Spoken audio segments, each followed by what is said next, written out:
زینب کا بیٹا نہیں، حسین کا غلام ہوں، میں زینب کا لال نہیں، حسین کا کے غلام ہیں ہم، اس لیے حسین کے سپاہی ہیں، ہمارا نام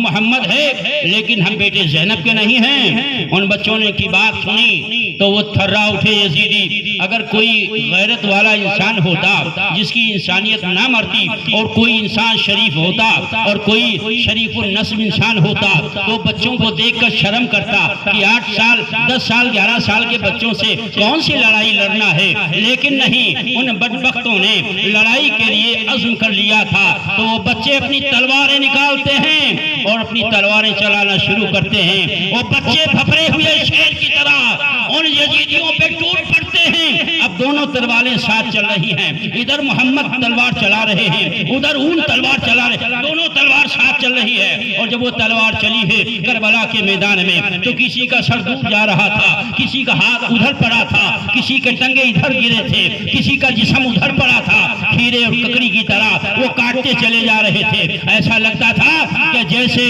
بھیڑیوں کے جرمٹ میں ایک شیر آ گیا ہے اور بھیڑیوں کو پناہ کے لیے جگہ نہیں مل رہی ہے۔ وہ عالم تھا اور منظر تھا۔ ایسا لڑتے ہوئے وہ بچوں نے ان کی کایا پلٹ دی، صفوں کو درہم برہم کرتے ہوئے۔ وہ بچے انہوں محمد اون بڑے تھے، محمد چھوٹے تھے، آگے بڑھ گئے۔ ان قریب لڑتے ہوئے وہاں پہنچے کہ جہاں پر عمر و سال تھا ان قریب اس کا کام تمام کر دیتے، مگر ظالموں نے چاروں طرف سے گھیرا ڈالا اور ہر طرف سے تیر و تلوار اور برچھے کی بارش ہونے لگی۔ لہذا حضرت انہوں محمد رضی اللہ تعالیٰ عنہ کربلا کے دھرتی پر زخموں سے چور چور ہو کر وہ بچے کربلا کی زمین پر آ گئے۔ لہذا حضرت انہوں محمد کو دیکھ کر زمین پر وہ یزیدی کودے دوڑ پڑے اور انہوں نے شہید کر دیا۔ جب شہید دونوں بچے ہو جاتے ہیں، انا للہ و انا الیہ راجعون، تو ان بدبختوں نے آواز دی، حسین تمہارے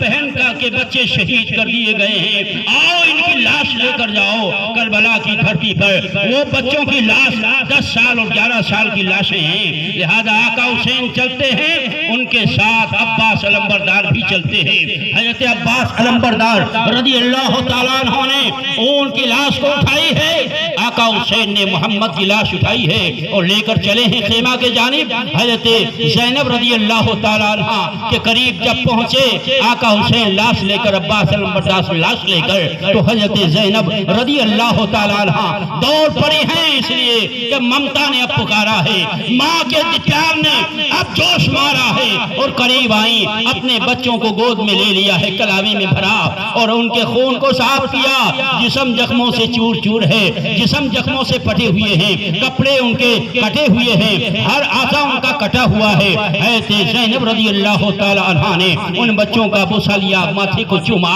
سر کو چوما اور کہا کہ میری ساری کمائی کربلا میں ہم نے مولا تیری بارگاہ میں پیش کر دیا ہے، ہم نے اپنی پونجی کو کربلا کے میدان میں ہم نے حسین کے خاطر حسین کے کہنے پر ہم نے قربان کر دیا ہے۔ اے میرے اللہ، ہم نے اپنے دونوں بچوں کی نظر کربلا میں پیش کی ہے، میرے پروردگار عالم حضرت زینب کی اس قربانی کو قبول کر لینا۔ حضرت زینب رضی اللہ تعالیٰ عنہ نے پھر آقا حسین سے ارشاد فرمایا، ان لاشوں کو آپ لے جائیں اور کربلا کی دھرتی پر ان کی قبریں تیار کر کے ان کو مدفن کر دیں، دفن کر دیں۔ آقا حسین نے ایک لاش کو اٹھایا، عباس علمبردار نے دوسری لاش کو اٹھایا، کربلا کی زمین پر آتے ہیں، پانی ہے نہیں، نہ کپڑے ہیں نہ کفن ہیں، وہاں لے جاتے ہیں، قبریں تیار ہوتی ہیں اور دونوں بچوں کے لاشوں کو قبر میں اتارتے ہیں اور مٹی و سپرد خاک کرتے ہیں۔ اللہ جل مجدہ الکریم کی بارگاہ میں حاضری دیتے ہیں۔ وہ دونوں معصوم بچے، قتل حسین اصل میں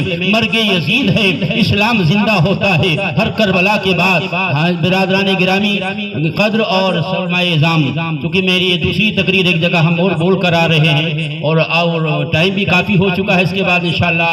نیاز تناول فرمائیں گے، انشاءاللہ پھر کسی موقع پر ہم عرض کریں گے۔ اللہ تبارک تعالیٰ کی بارگاہ میں دعا ہے کہ باری تعالیٰ ہم سب کی حاضری اپنی بارگاہ مولا میں قبول فرمائے، حضور اکرم صلی اللہ علیہ وسلم کی غلامی نصیب فرمائے، آقا حسین کی غلامی نصیب فرمائے، اور جن لوگوں نے اس میں دامے درمے قدم سکھ نے حصہ لیا ہے اللہ تعالیٰ انہیں کونین کی دولتوں سے مالا مال فرمائے، اور جو مائیں بہنیں بیٹیاں آئی ہیں اللہ تبارک تعالیٰ انہیں قدم بقدم نیکیوں سے نوازے اور آقا علیہ السلام کا صدقہ عطا فرمائے، فاطمۃ الزہرا رضی اللہ تعالیٰ عنہ کی چادری تطہیر کا صدقہ عطا فرمائے، اور اللہ تبارک تعالیٰ عباس کی کٹے ہوئی بازو کا صدقہ عطا فرمائے، اور شیرخوار بچے علی اصغر کا صدقہ عطا فرمائے۔ اللہ تعالیٰ اسی مجلس پاک کو ہم سب کے لیے ذریعہ نجات بنا دے، ہم سب کو ایک اور نیک بنائے۔ اللہ تعالیٰ ہم سب کے ایمان عقیدے کی حفاظت فرمائے، آخر وقت میں کلمہ نصیب فرمائے، اور حضور اکرم صلی اللہ علیہ وسلم کے لواء الحمد کے جھنڈے کا سایہ نصیب فرمائے، آقا حسین کے جھنڈے کا سایہ نصیب فرمائے، حضور کی شفاعت نصیب فرمائے۔ وما علینا الا البلاغ۔